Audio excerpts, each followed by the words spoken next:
Halo semuanya, selamat datang di pengalaman gereja online C3 Bukit hari ini. Dari manapun saudara menonton, dari Instagram, Facebook, dan juga YouTube, sangat senang bisa berada dengan saudara di hari Minggu ini. Sebentar lagi kita akan menaikkan pujian dan penyembahan, tapi sebelum itu mari kita berdoa bersama-sama. Tuhan Yesus, terima kasih Tuhan buat berkat-Mu, buat penyertaan-Mu Tuhan selama minggu ini, sehingga kami bisa berkumpul untuk memuji, memuliakan, dan juga mendengarkan Tuhan firman-Mu. Berkati Tuhan setiap kami untuk kami bisa fokus mendengarkan firman-Mu dan juga fokus untuk memuji-Mu Tuhan. Dalam nama Tuhan Yesus, haleluya, amin. Kita akan menaikkan pujian dan penyembahan dengan judul What Other King yang akan dipimpin oleh C3 SYD. Mari bersama-sama kita memuji dan memuliakan nama Tuhan.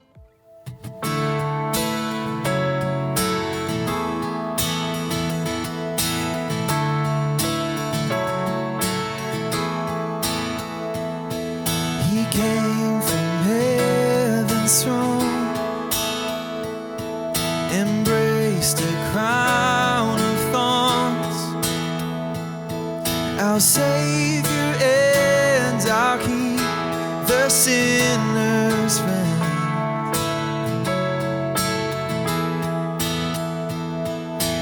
Clothed in flesh and bone,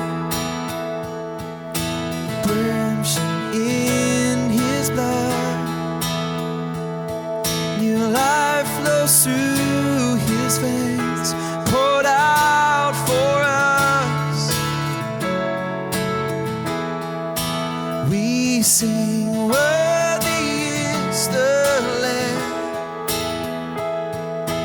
worthy to be praised, high and lifted up, Jesus reigns.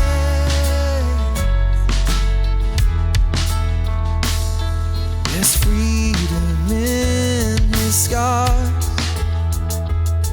and healing in His wounds. Oh death, where is your sting? Our Savior lives, He lives, He lives. We sing, worthy is the Lamb, worthy to be praised. You're high and lifted up, Jesus reigns. Oh, we sing, worthy is the Lamb forever, worthy to be praised, high and lifted up, Jesus reigns, Jesus reigns, high and lifted up. Oh, He reigns, He reigns, He reigns. There's no one greater than our Lord.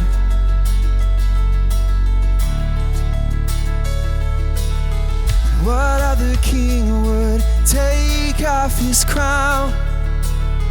What other king would give up his throne? And what other king would hang on a cross and lay down his life for love? What other king has risen from death?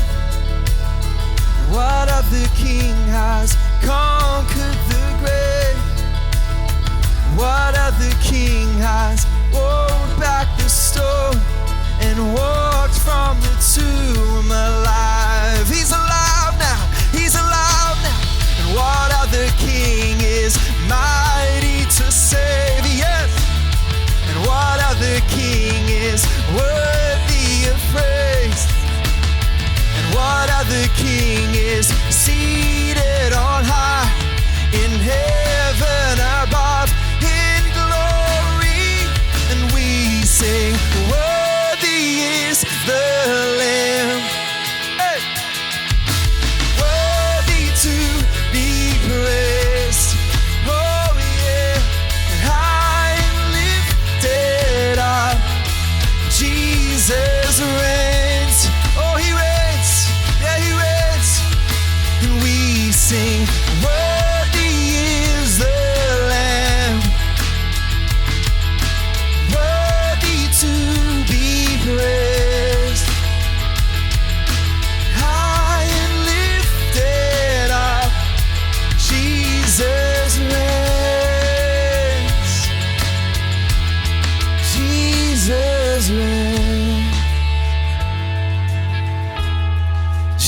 Jesus reigns, he reigns, he reigns. Jesus reigns.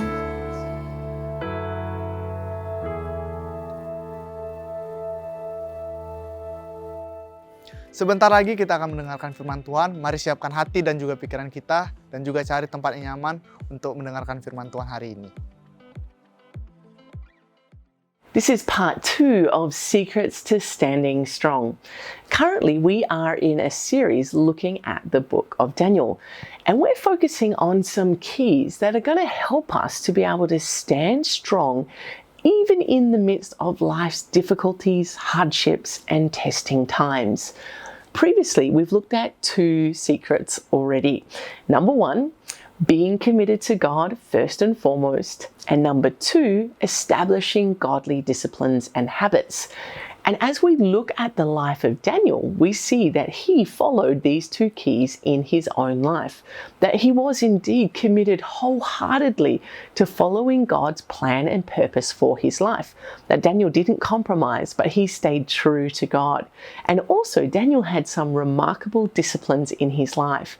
He had a strong habit of prayer, and he had a healthy lifestyle as well. And he also pursued wisdom and understanding. So we can learn a lot from the story of Daniel. Now today I want to introduce 3 new characters to you, and they were actually Daniel's friends. We have Hananiah, Mishael, and Azariah. Now, these 3 friends, just like Daniel, came from royal or noble families, and they also were living in the city of Jerusalem, which last time we found out means the city of peace. Now, I want you to imagine just for a minute what it would have felt like for these young men to be in their situation.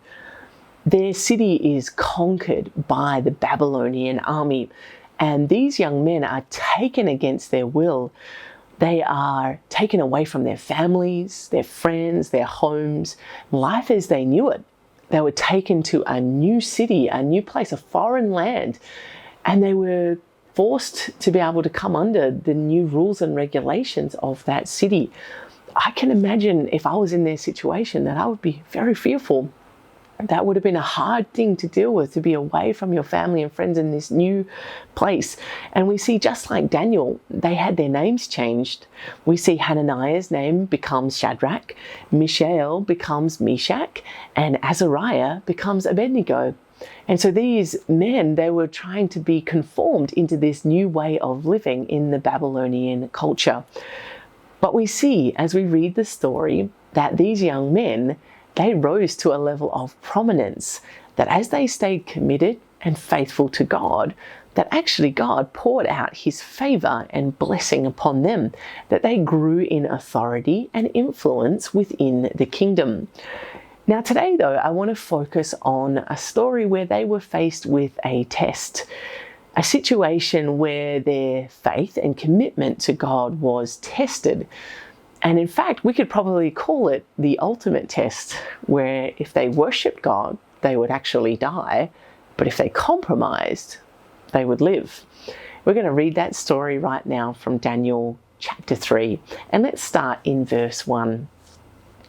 King Nebuchadnezzar made an image of gold, 90 feet high, so that's 27 meters, and 9 feet wide, 2.7 meters, so very tall, but rather thin, and set it up on the plain of Dura in the province of Babylon. So King Nebuchadnezzar wanted everyone to be able to see this statue that he had made. So he made sure it was on this plain, so there was nothing obstructing people's view or seeing this structure. And King Nebuchadnezzar, he gathered all of his official people to come, and then he gave them this command. Let's read in verse 4. Then the herald loudly proclaimed, "This is what you are commanded to do, O peoples, nations, and men of every language. As soon as you hear the sound of the horn, flute, zither, lyre, harp, pipes, and all kinds of music, you must fall down and worship the image of gold that King Nebuchadnezzar has set up. Whoever does not fall down and worship will immediately be thrown into a blazing fire." And so we see here that King Nebuchadnezzar makes this command that everyone in his kingdom has to follow, and that is to bow down and worship this statue made of gold, when this music played. Now, this is where in the story we get to meet our three characters, Shadrach, Meshach, and Abednego.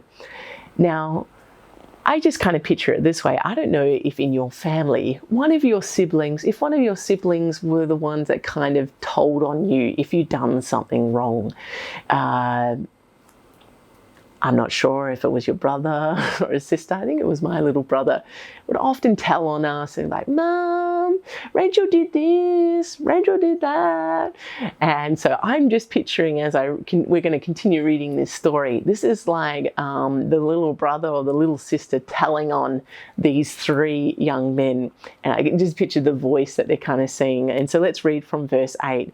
At this time, astrologers came forward and denounced the Jews, and they said to King Nebuchadnezzar, "O king, live forever.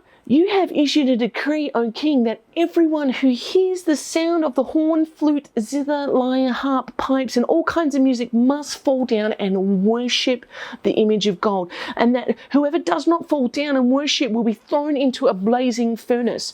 But there are some Jews whom you have set over the affairs of the province of Babylon, Shadrach, Meshach, and Abednego, who pay no attention to you, O king. They neither serve your gods nor worship the image of gold you set up." I'm pretty sure that's exactly how they would have sounded when they were giving this information to King Nebuchadnezzar. And I can just picture now King Nebuchadnezzar, after hearing that information, he's furious. I can picture just kind of like the mum, like, what? What did they do? What did Rachel do? Anyway, this is my imagination with it. And so King Nebuchadnezzar, he's so frustrated and furious with rage about what these young men were doing that he had them brought before him. And he was like, I need to see these men right now. And this is where we see this remarkable story unfold, where these young men are given the opportunity to be able to compromise, to deny their faith and to say, no, I don't worship that God. I'm going to bow down and worship this statue. And yet we see a remarkable courage within these young men that I hope today is going to be an inspiration for all of us as we read this story. And so basically King Nebuchadnezzar gives them one last chance to compromise, one last chance to bow down and worship this statue. And when you think about it, these young men, they could have come up with a number of different excuses as to why, they could have just compromised just this once. They could have had the excuse that, we're going to fall down and bow down, but we're not actually going to worship the idol. They could have said that, like, I'm just going to bow down, but I'm not actually worshiping the idol. Another excuse that they could have had is that we're not going to become like continual idol worshippers, but just this once, we're going to worship the idol just once, and then we're going to ask God for forgiveness afterwards. Maybe they could have said, well, the king appointed us and has given us this place of influence. We owe it to him. Like, I know it's not the right thing to do, but we owe him this because he's helped us so much to get into the position that we're in. I mean, it doesn't feel right, but we owe him to do this. Another excuse could have been, we're not hurting anybody. Or even lastly, this is a foreign land. Like, I'm sure God's going to be okay with us just following the customs of this land. There were so many excuses that these young men could have grabbed a hold of and made the decision to compromise their faith. And yet these men, they were so strong in their commitment. There was no compromise. They were living with integrity and they stood up for what is right, even till death. And this brings us to secret number 3, and that is to stand up for what is right. And this is not an easy thing to do. And in our life that we face here, there are many temptations around us, many opportunities for us to be able to compromise our faith and our beliefs. And it's not easy. Just like these young men, they were facing death. That's definitely not easy. I don't think anyone of us at this stage are facing such a dire consequence. And yet we can learn from these young men and their example that even when we are faced with the hardest of temptations, even when we're faced with compromise, even with there's many options around us, where we could have those excuses of it's not going to hurt anybody if I do this thing, or I owe it to that person to, make sure I follow what they're doing. There's many excuses. Oh, this is just part of the custom of living here. These young men give us the model to follow, and that is to pursue God no matter what, to pursue what is right. And how do we know what is right? Well, we've got the scriptures here. They are a guide. Psalms talks about these scriptures being a lamp unto our feet, a light unto our path. How do we know what to stand up for? How do we know what is right? We need to read the scriptures and use them as a guide. And Shadrach, Meshach, and Abednego, they knew what was right. They knew that if they chose to bow their knee to another god, that they were going to be compromising their faith, that their influence was no worth at all if they were going to be people of compromise. And let's read about their response to King Nebuchadnezzar, because I think this is quite a fascinating way of responding, and it's a powerful way and a challenging way, that when we are faced with situations where we're feeling like, I don't know if I'm strong enough to stand up for what is right, let us remember the words that Shadrach, Meshach, and Abednego said to King Nebuchadnezzar. So King Nebuchadnezzar says this in verse 15. But if you do not worship it, that's the statue, you will be thrown immediately into a blazing furnace. And he threatens them with these words. Then what God will be able to rescue you from my hand? Wow, that's a bit of a threat, yeah? What God is going to be able to rescue you from my hand? Verse 16, Shadrach, Meshach, and Abednego replied to the king, O King Nebuchadnezzar, we do not need to defend ourselves before you in this matter. If we are thrown into the blazing furnace, the God that we serve is able to save us from it, and he will rescue us from your hand, O king. But even if he does not, we want you to know, O king, that we will not serve your gods or worship the image of gold you have set up. Wow. What a bold declaration of their commitment and faith in God. I want you to think for a moment about any area in your life where you can feel the temptation to compromise coming. And I want you to think about the scriptures and what you know to be right from what you've read in the scriptures. Why don't you take the opportunity today to find a strength in you, just like Shadrach, Meshach, and Abednego, that you would have this resolve that would say, no, I'm not going to compromise my faith any longer. I'm not going to compromise my stance for God, that I'm going to stand up for what is right. I'm going to make the decision to be able to do the right thing in the situations that I'm facing. Today, I want you to make that decision. Don't live in that place of compromise anymore, but focus in on the truth of God's word and focus in on obeying that. At the end of the day, we want people to look at our lives and we want them to be able to see Jesus. And that's a great question to ask ourselves on a regular basis. When people see my actions, when they hear my words, do they see Jesus? Do they see and experience his love? Sometimes that's challenging to ask that for ourselves, but that's what life is all about. And once you've made that decision to follow Jesus, it's about becoming more and more like him every single day. And so the third secret to standing strong in God is standing up for what is right.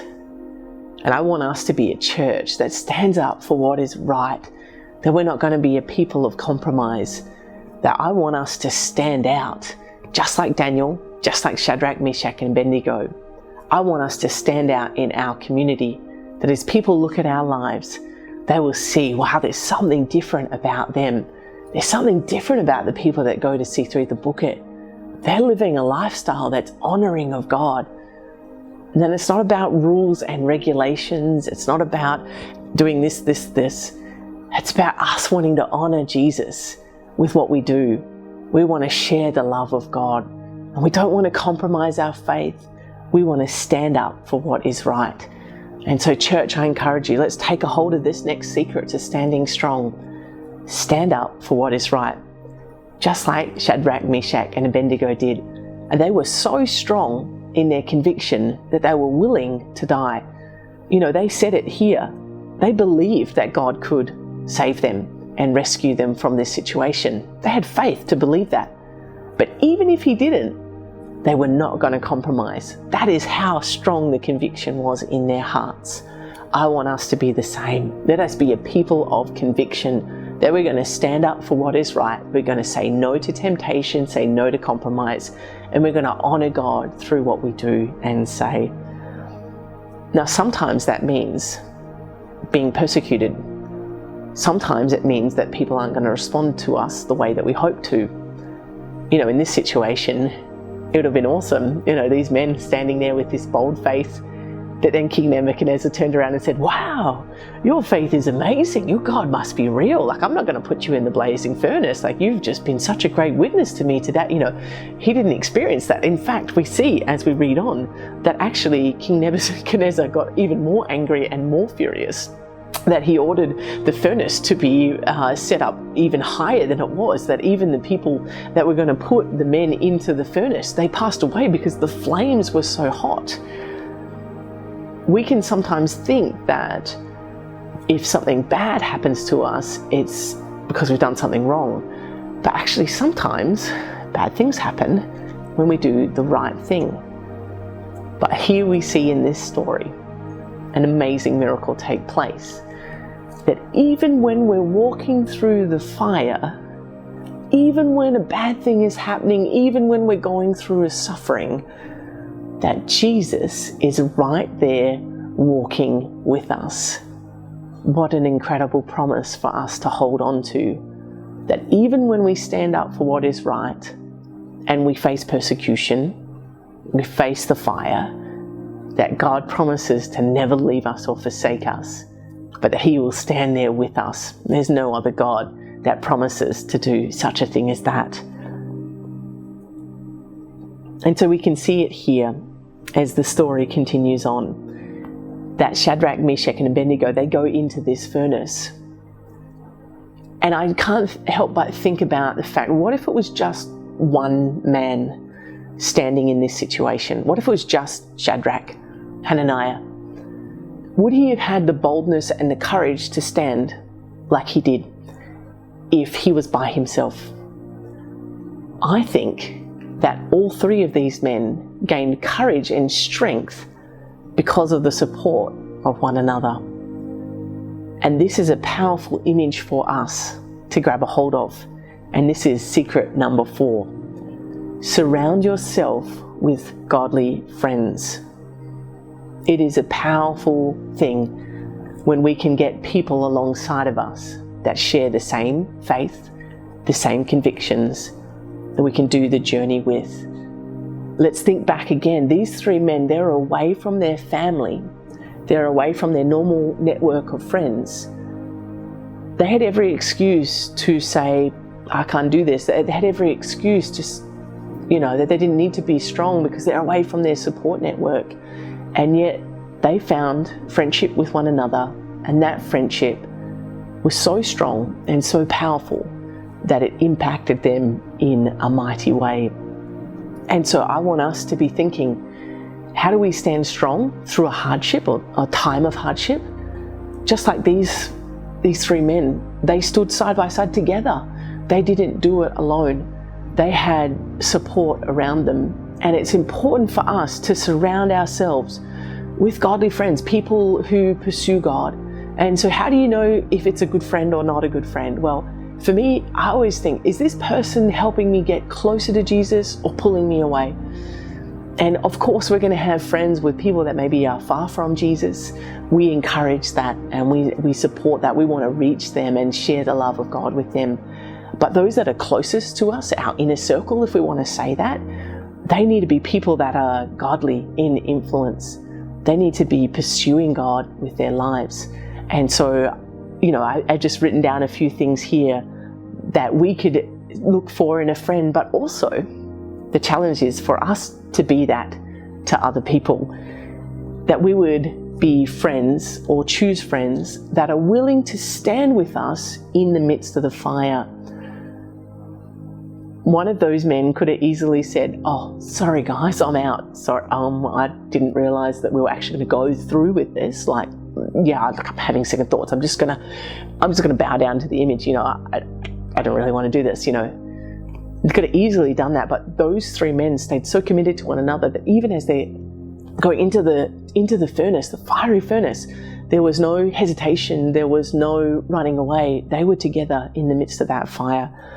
And so, let's surround ourselves with people that are willing to walk with us through the hard situations of life, through the difficult situations where there's relationship breakdown or where there's sickness or there's financial pressure.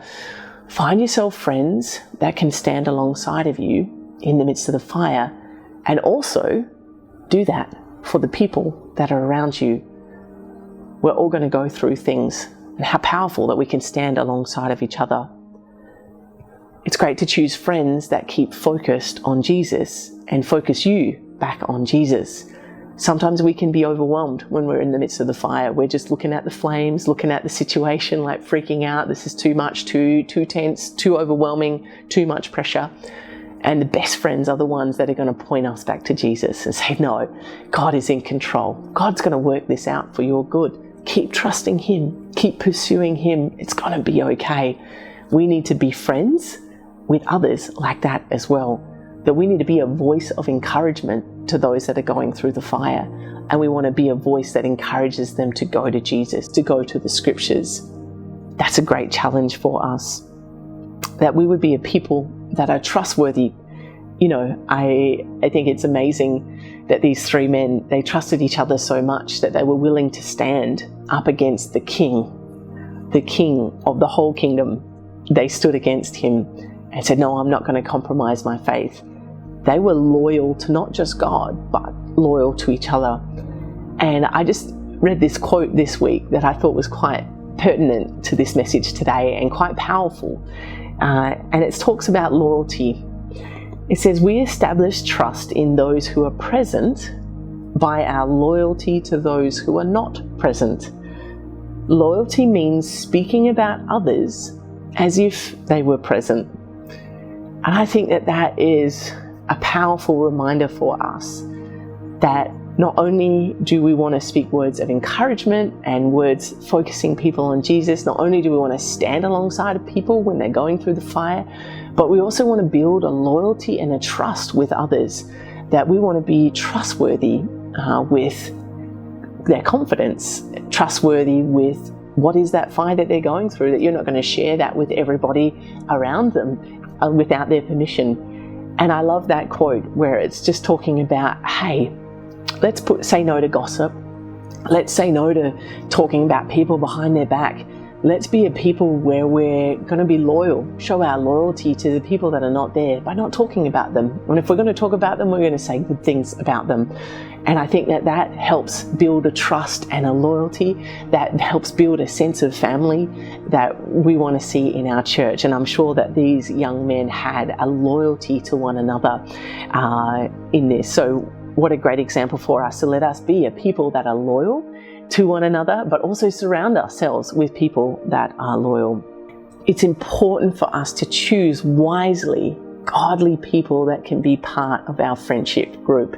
And so it's my encouragement not only to make good decisions about who you're hanging out with, but also to be able to be a great friend to the people that are around you by standing alongside of people as they're going through the fire, helping them keep focused on Jesus, being a people of prayer and praying for one another when you're going through the fire, and being able to stand strong as a loyal and faithful friend.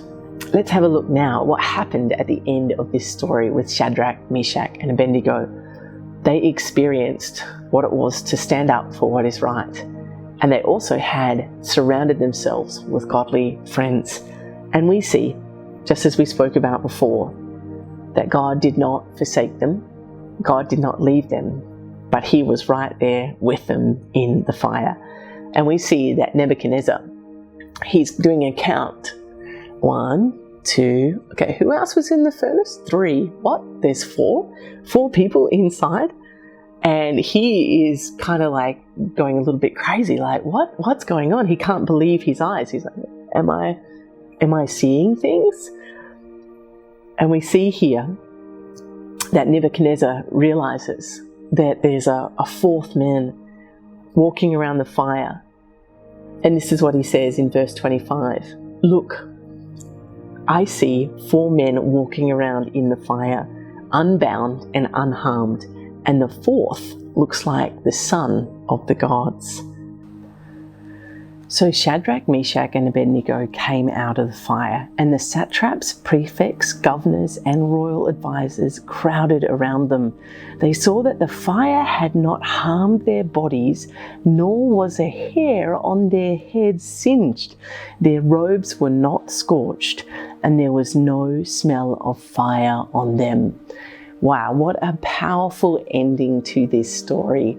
And what a great reminder it is to us that even when we're walking through the fire, that Jesus promises to be with us. And not only does he promise to be with us, but Jesus brings us a newfound freedom. Those 3 men went into that fire bound by ropes, probably around their hands and their feet. And yet, in the midst of the fiery process, those ropes dissolved, they disintegrated, they disappeared, and they were able to walk around with freedom. And that's often the case when we go through a fiery trial. It is actually for our benefit. And there is a freedom that comes as we allow God to do that refining work in our hearts. There is a freedom that comes to our lives. And we see here that there was no harming to their bodies. There wasn't even the smell of smoke. Now, I don't know about you if you've been around a campfire and the night before, but you always smell like smoke after you've been around a fire. It's impossible not to. And yet these men didn't even smell like smoke. They'd gone through the fire, but there was no negative impact on their lives moving forward. There was only the positive impact that they had got into a new level of freedom.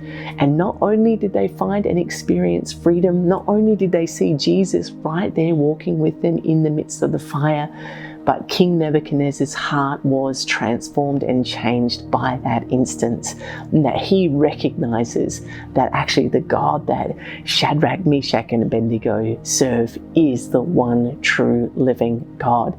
And God can use the fires that we go through, the fiery furnaces, so to speak, the trials of life, the testing in those relationships, the pressure that you're under now, to bring freedom to our lives, to refine us and to make us more like Jesus.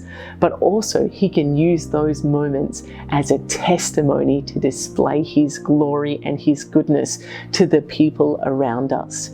And so I want to encourage you, church, if you do feel like you're going through the fire, stand strong, stand firm. Continue to stand up for what is right, even if it means that you're persecuted and have to go through the hard trial. Stand strong. Surround yourself with godly friends and be a godly friend to those around you. That as you do that, you're going to get through that fire and you're going to come out with a new level of freedom like you've never experienced before. And people are going to come to know Jesus because of your testimony and what God has done in your life. I encourage you, church, keep holding on to your faith. Keep persevering, that you're going to make it through and God is going to have his way in your life. Let's continue to stand strong in this time, church. And let's take a hold of these secrets that we've talked about today and to put them into practice in your own life. And I know that as you do that, you're going to see the blessing of God come and the favor of God flow into your world, and that his name will receive all the glory through what you do. Bless you, church. Pesan yang sangat luar biasa yang memberkati kita semua, dan pastinya saudara sudah mencatat poin-poin yang disampaikan tadi. Mari saya mengajak saudara untuk merefleksikan pesan hari ini dengan menyanyikan lagu Build My Life. Let's worship.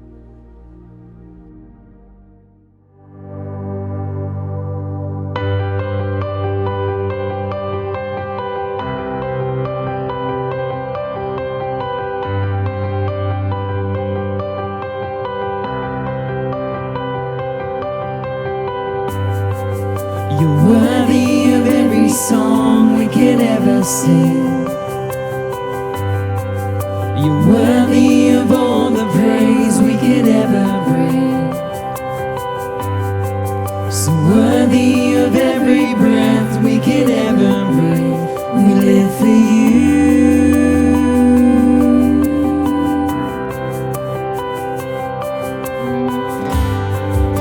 Jesus, the name above every other name.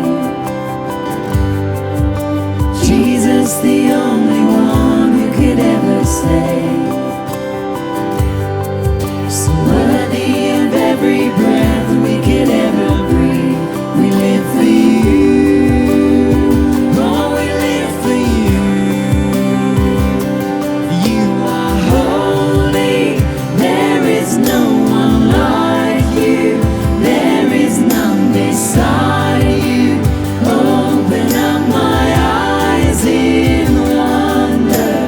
Show me who you are and fill me with your heart and lead me in your love to those around me.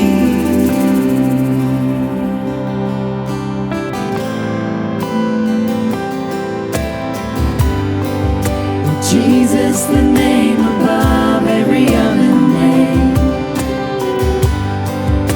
Jesus, the only one who could ever save.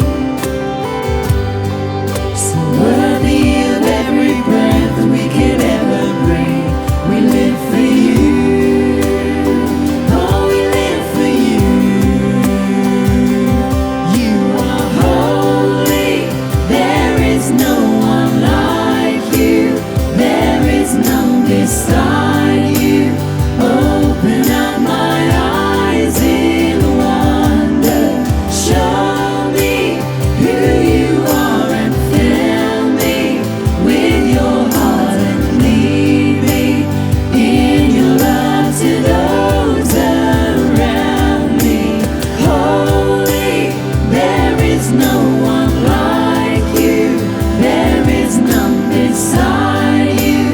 Open up my eyes in wonder. Show me who you are and fill me with your heart and lead me in your love to those around me.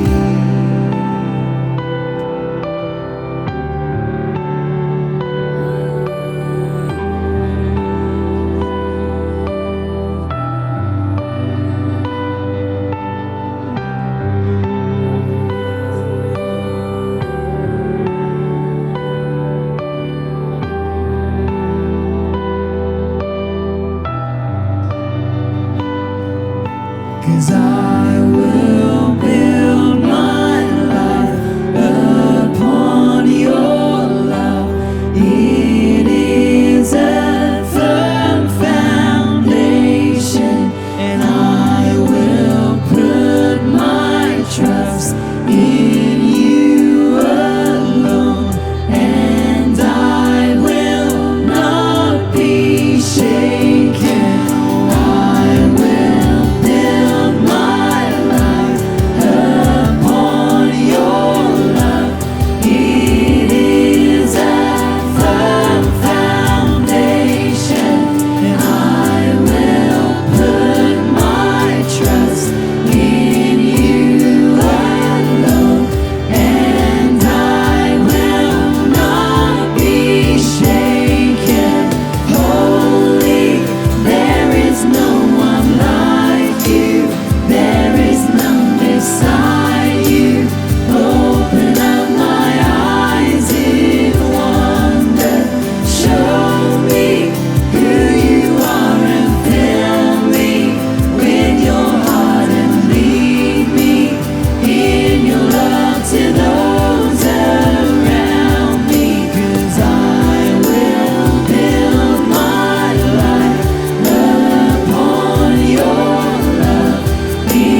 Saya mau mengajak Anda yang baru pertama kali bergabung menyaksikan ibadah online pada hari ini.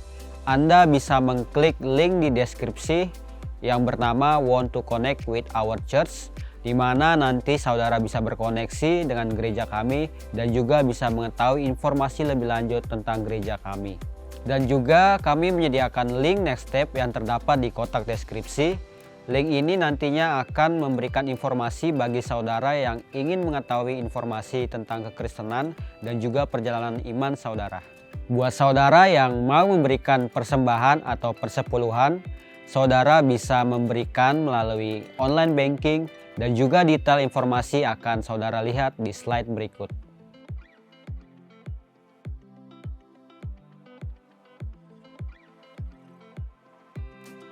Ada sedikit pengumuman buat anak-anak muda yang menyaksikan video online pada hari ini, bahwa pada tanggal 2 Februari UC akan dimulai dan juga tanggal 8 Februari Youth akan dimulai. Pastikan Anda bergabung bersama kami. Baiklah, kita sudah berada di akhir ibadah online pada hari ini. Terima kasih untuk saudara yang sudah menonton dari awal hingga akhir. Kita akan bertemu kembali di minggu depan di YouTube, Facebook, Instagram Live. Dan saya harap Anda memiliki minggu yang luar biasa ke depannya.